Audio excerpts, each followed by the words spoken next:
Okay,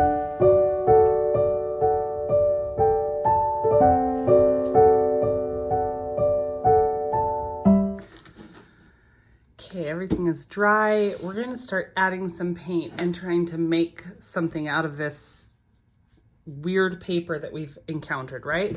So I want to start with showing you how simple it can be to totally recontextualize an image without having to create necessarily a new image, right? So I'm going to leave these fish. Maybe they'll stay fish, maybe they won't. I'm not necessarily a fan of fish in my art. I've never really used that as a subject matter. But I really like the colors of these. They're like this kind of deep orangey red color. And so one of the things I like to do, especially when I'm working kind of small, like on a smaller substrate, is I like to use brushes that don't necessarily match the size of the piece. So, well, this applies even to large canvases. I will often use a very small brush, even to work a large area, because I feel like it gives it a whole different visual texture, working, you know, lots of little strokes to cover a big area versus just one. They're both great. But also I have a big brush here. I have an idea of what I might want to do with this. I'm not sure what will happen in the end. But my first order of business is to cover up anything that I don't want showing. Let me just tell you really quickly also, I like a mixture of bristle texture as well. Like this is pretty dense and it's pretty soft. You can see it's got like a really soft, you know, tiny little, each one of these is pretty tiny, versus this one is stiff and more coarse. This is kind of in between the two. So that's just a personal preference. I like having those different textures. And then as far as colors go, I tend to start with a really neutral palette initially. So I have an off-white. This is kind of a really light pink. I doubt I'm going to use any of that. But in fact, I'm just going to set that one aside. I have this is called cream. It's equivalent to like a Titan Buff. I have a mix of paints. You might have some, you know, student grade acrylics. You might end up with some artist grade acrylics. Titanium white is a go-to staple for me.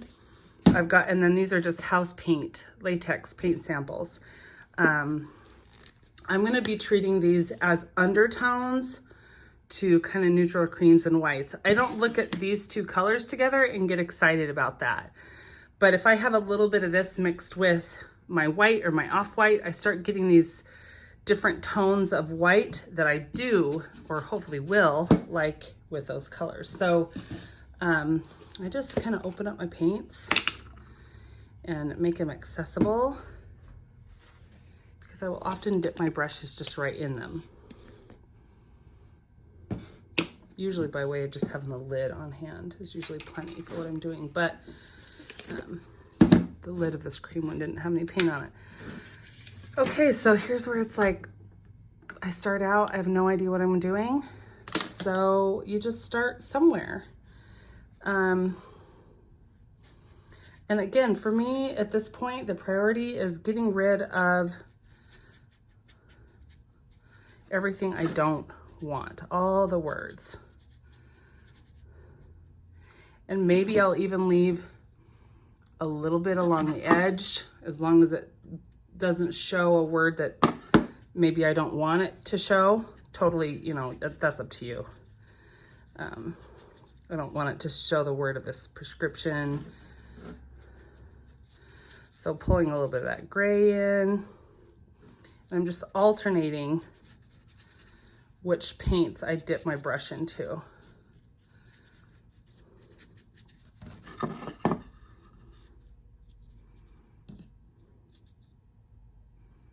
want to make sure I get the edge covered, just because in this situation it had like an odd color to it that didn't go with what I wanted it to, you know, the color I'll end up with. I like leaving little bits here and there showing.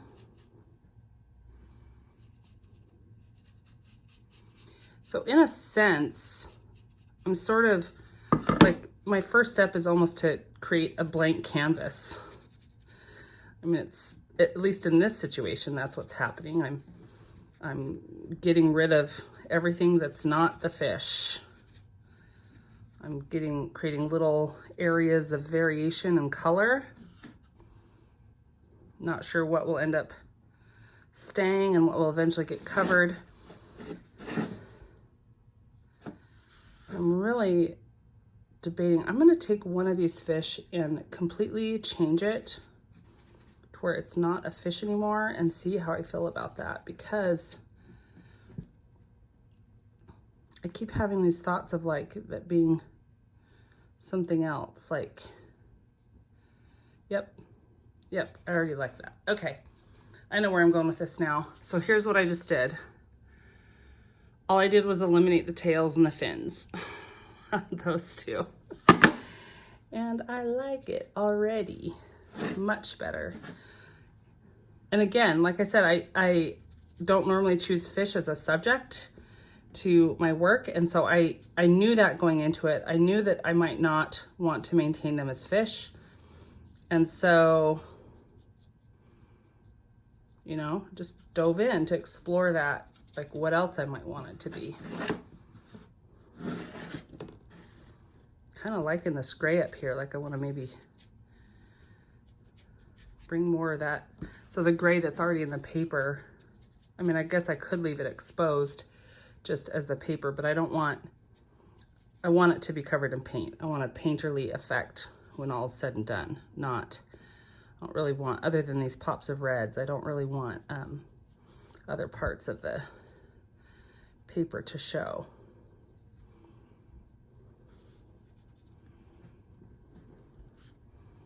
I could see these being little flower buds on the end of long stems. I could see these being just kind of an abstract color pattern going up the side. I could see these going a lot of different directions.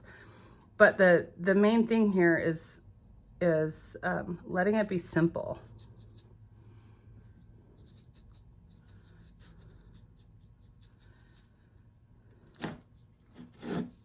At least for me, that's a really helpful permission to give myself. Is like, you know, there are times where I kind of get caught up in believing that my art has to be really complex in order for it to be appreciated and valuable.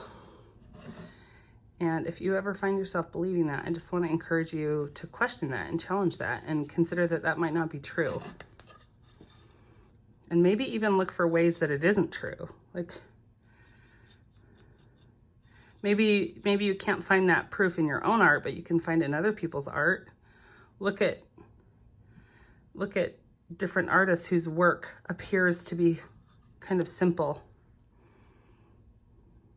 And you get to define what simple means to you.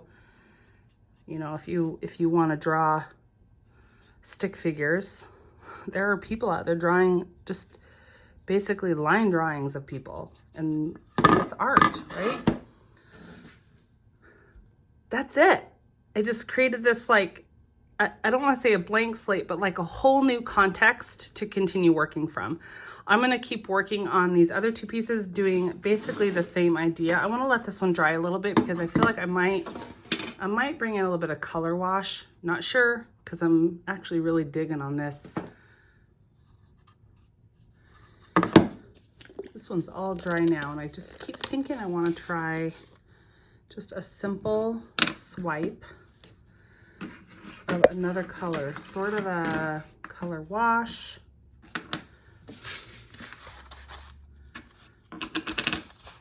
Might be a big mistake, but worst case, if it is, I just paint back over with the white that I already had going on before.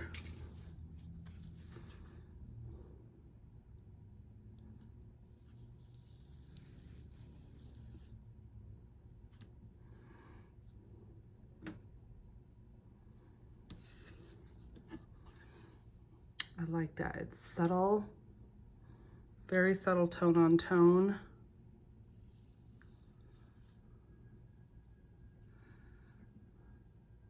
Adds a little bit more dimension.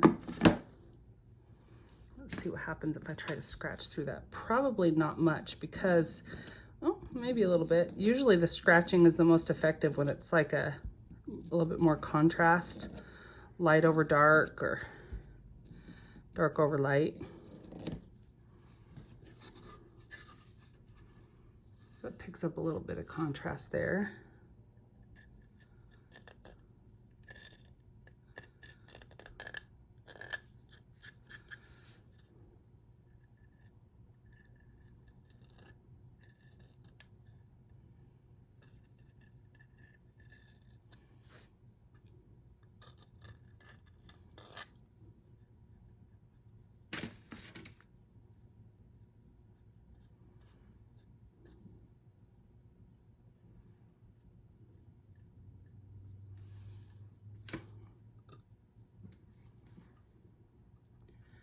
It's like just little layers, layer on layer. I'm gonna let that dry.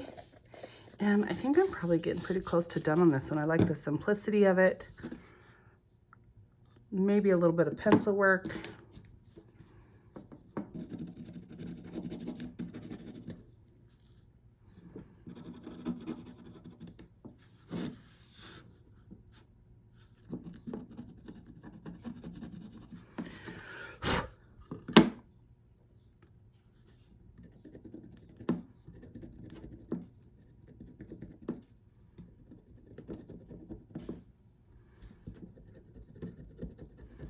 Like kind of scratching and digging into some of those layers.